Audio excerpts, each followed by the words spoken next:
Neil, thank you so much for those gracious words. I really appreciate it. And I want to thank KUSIF and in particular Mr. C.H. Tung and CCIEE and also Fred for the opportunity to be involved in this really significant event.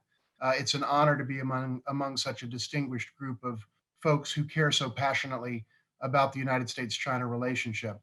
The topic, as we understand, is people-to-people exchanges. And this topic hits very close to home to me personally because in my nearly 20-year career as a US diplomat, including time at the US Embassy in Beijing, I worked on public diplomacy and I worked on people to people exchanges. And I saw firsthand the extraordinary value of those exchanges in building friendship and understanding and ultimately some modicum of trust between the United States and China. The relationship today between the United States and China is obviously not very good. It's at a modern era low point or low watermark, subsequent to normalization 42 years ago this month. And one area in which the depth of the drop or the deterioration in US China relations has really been manifested, as has been noted by a number of speakers, is in the people to people engagement area. In framing China as essentially the enemy of America, the Trump administration took some unprecedented steps not only to curb official dialogue, but also to really impede people to people interaction in ways that we have never seen subsequent to normalization in 1979. A number of these things have been mentioned by other speakers, starting with Steve, and others have referenced them, but let me just very briefly go through some of the most egregious examples of actions that the United States has taken under the Trump administration, or that it took under the Trump administration in this area. Greater restrictions on students from China, the revocation of over 1,000 existing Chinese student visas, termination of the Fulbright program and others, as has been referenced, termination of the US Peace Corps presence in China, something that had been there since 1993, pressure on the Chinese Confucius Institutes here in the United States, and limitations on Chinese media, on numbers of Chinese media personnel in the United States, again, as has been referenced, and a host of other things as well.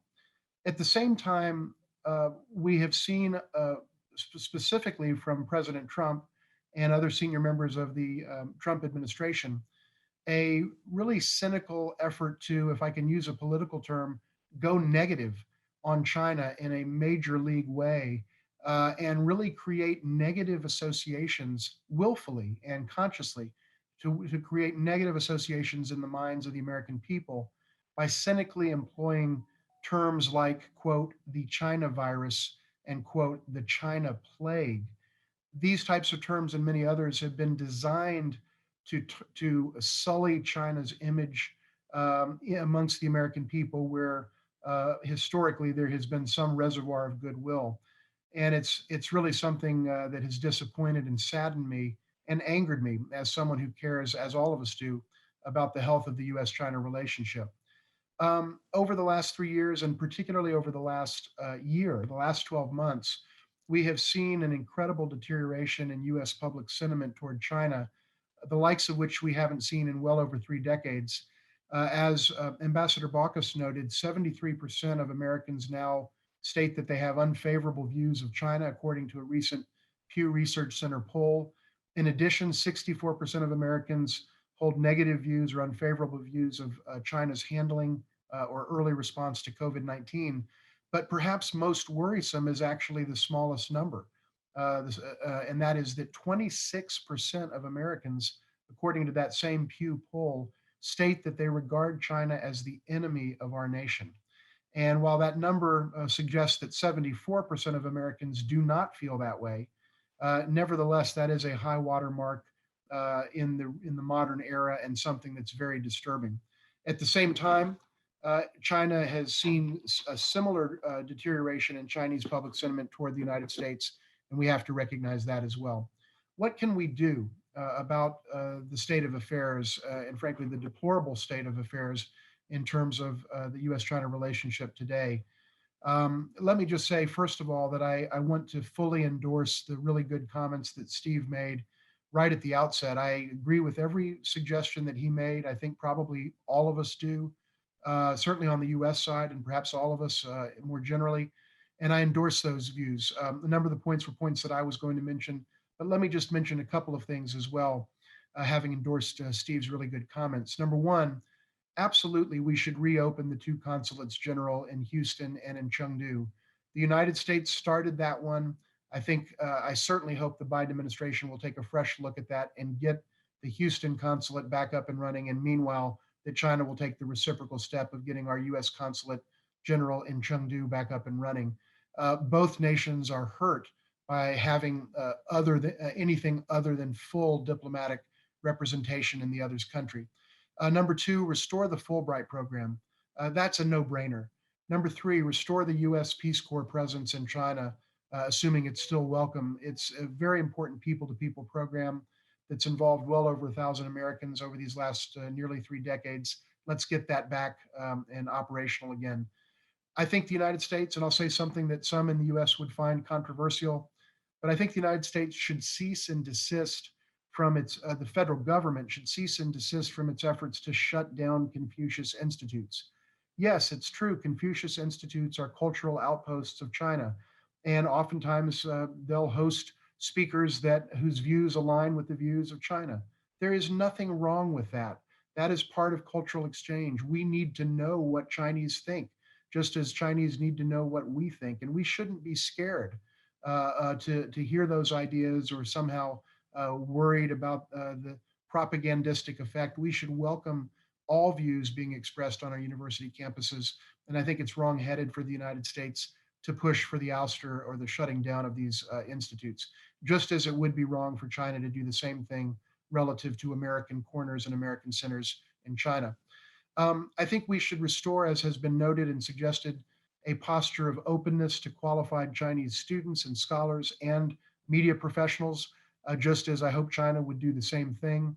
And we should also really take a look at what we in the United States have done over the last several years to pour gasoline on the fire of the deterioration in the U.S.-China relationship, particularly in terms of the incredibly juvenile and crass rhetoric that the President of the United States, President Trump, used during the entirety of his time in office, as well as other members of the Trump administration.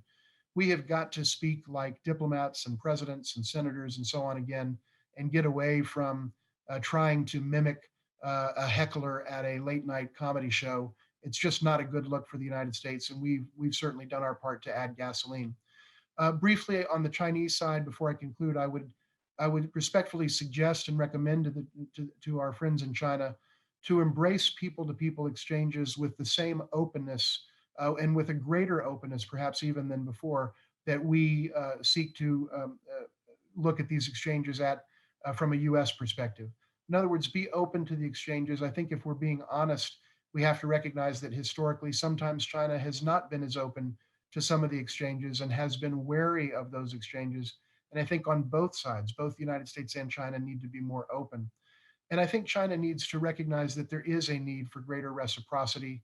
As Ambassador Baucus noted, the need to level the playing field in a variety of areas from trade and investment, but also in the people to people exchange area. China has at times limited exchanges in ways that the United States didn't. Now we've come full cycle, and the United States is limiting exchanges, and I think both countries need to move back to a more open posture.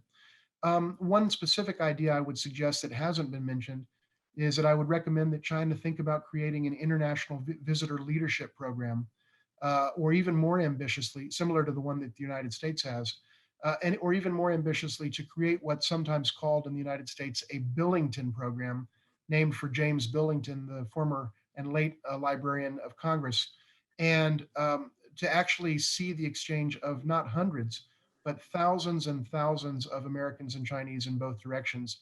We need to take bold steps to stop the hemorrhaging in this relationship, and I think that would be a bold way to do it. Finally, I know my time is up.